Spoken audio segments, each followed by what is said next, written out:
should Zeke take this deal? No, he should not.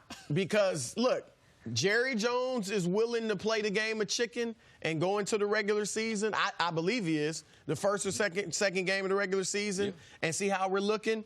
I think Zeke should be ready to play that game too. I don't think the Cowboys are going to lower this offer. So let's say they start the first 2 games without him, and they struggle, they look bad, or even if they win and they got no rushing game. Now you get more and more desperate to bring Zeke back, and I think this offer that makes him the second highest paid goes at least to where Todd Gurley's numbers are, if not higher. So I think Zeke gains leverage. But let's say they start off well, they win the first few games, and Tony Pollard rushes for 100 yards in one of them, and they look really good. I still don't think Dallas lowers the offer, because they still understand even if Pollard looks good, he's not an every down back like Zeke is. He averaged fewer than 6 yards a carry last year at Memphis in college. So he's going to wear down if you have to play him too much. So I think they would still, at the very least, make this offer to Zeke, keep it on the table, and he could take this. So I don't think he has anything to lose by waiting a bit. And I think he has everything to gain if it works out in his favor. Yeah, Chris, I'm right there with you. I don't think Ezekiel Elliott should accept this offer. When I heard it, that they're putting something on the table to make him one of the top 2 highest paid, well, the only reason they phrase it like that is because he's not going to be the highest paid.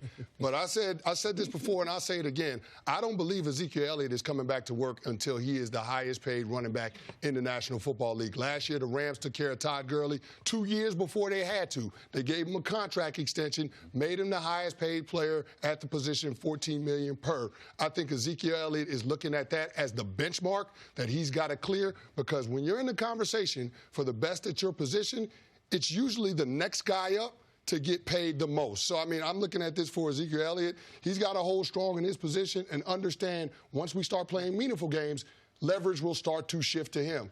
I don't like how this situation has unfolded, because it's created a little bit of a soap opera around a team that has championship aspirations. But I understand both sides. I understand they have different objectives, what they're trying to get accomplished. But ultimately, I do believe that Ezekiel Elliott will be back playing for the Dallas Cowboys with a contract making him the highest paid running back. Yeah, Zeke can't sign that deal where he's the second highest paid running back, because that doesn't kick in for 2 more years. By that time, how do we know? Now, I don't think someone will pass it until Barkley. When Barkley, his contract is up with the Giants, or when he has the option there, that's when the Giants, I believe, he'll be potentially the first $20 million running back.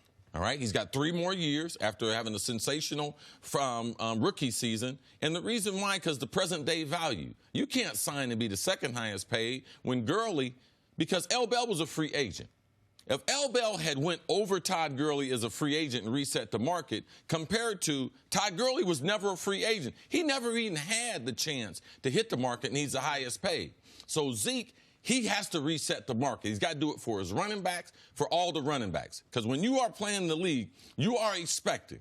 When I was playing the league, I was expecting Jerry Rice to be the highest paid. And when he wasn't, I was expecting him to go in to get his contract, because it affects everyone else in the league. So I know a lot of guys don't think about it that way, but when you are the guy, you have, just like Aaron Rodgers, he had to. Russell Wilson, he had to, because it makes it better for everyone else in the league. Zeke should reset the market, and I believe he's going to have to play this season to be able to do that. I don't believe that Jerry is going to succumb to his demand, especially before the season starts.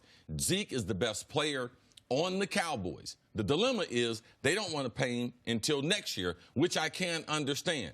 Zeke, every time he goes out there, though, he's at risk of losing it all. So I can understand why he wouldn't want to play until he gets a new deal. So go ahead. I was going to say, if he has to reset the market, what do you think is going to happen then? If they, let's say they win the first 2 games without him, and he's still like, I got to reset the market, and they're not offering it. How do you think this would play out in that regard? Well, in the worst situation, until week number 10 or 11, until he knows he can't be a free agent. Right. He's not going to lose his year of service. Yep. So then it becomes just an ugly situation. How much does Zeke want to play with this team compared to Jerry with Dak? Because by that time, there's going to be less money available. Mm-hmm. I believe Dak is going to get $34 million.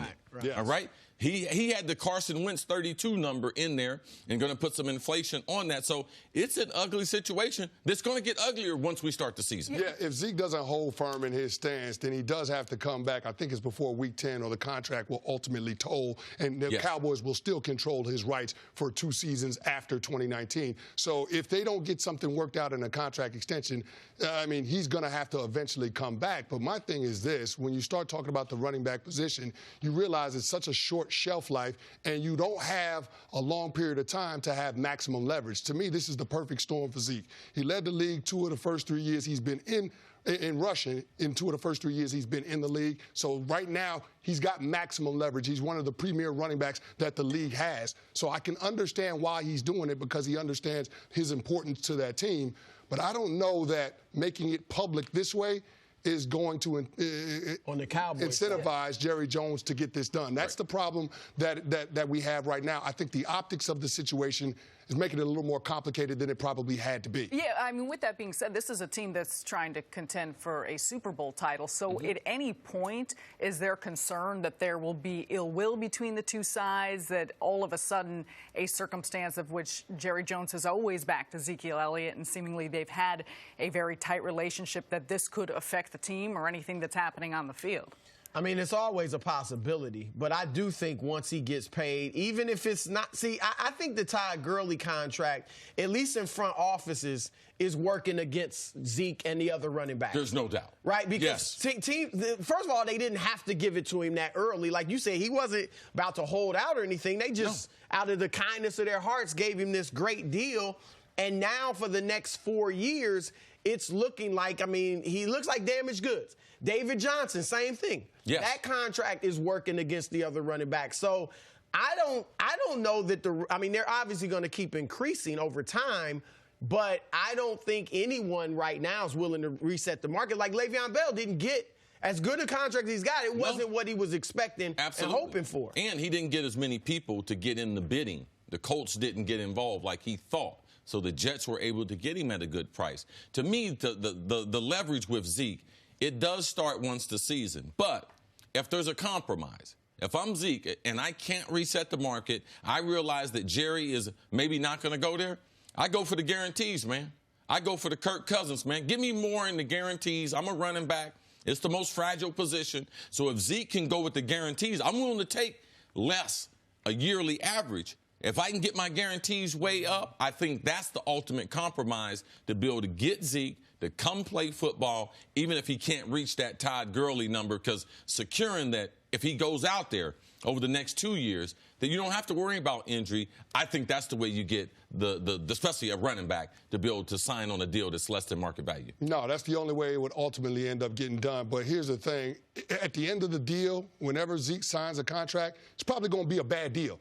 But Jerry Jones is signing it with the hopes of his team being able to compete for a championship the next 2 to 3 seasons. That's why you're doing the deal. I mean, the Rams knew when they gave Todd Gurley that contract last year that at the end of that deal, 6 years down the road, it was probably going to be a bad deal. They understood that, but they also recognized we have a championship window because we have a quarterback that's still on a rookie deal. While we can keep all of these players together, we're going to try to go for it. I believe the Dallas Cowboys are in a similar situation. I just think the two organizations are handling it differently. Yeah, 3 weeks ago, I saw Jerry Jones and Emmitt Smith having cocktails together at the Hall of Fame.